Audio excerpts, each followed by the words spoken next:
So, this is Steven Tansey coming from the top of a mountain. And you know what mountains remind me of?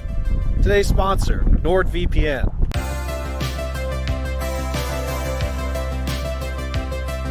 Okay, now that you can hear me, no, our sponsor is not NordVPN, though it would be nice to have some extra money. And if you've listened to YouTube, you've probably heard that sponsor before.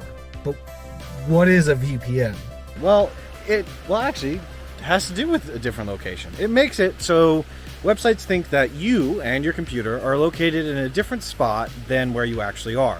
So normally most people would do this to get to like different Netflix things. Now, when you've seen ads for this on YouTube, the big thing they push for is so you can watch Netflix in other countries, which I'm kind of surprised that they're able to advertise that.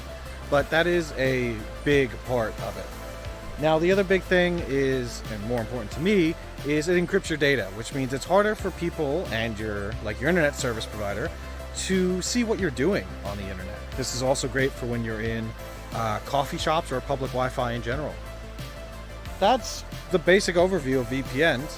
I'm Steven Tansey, and see you next time.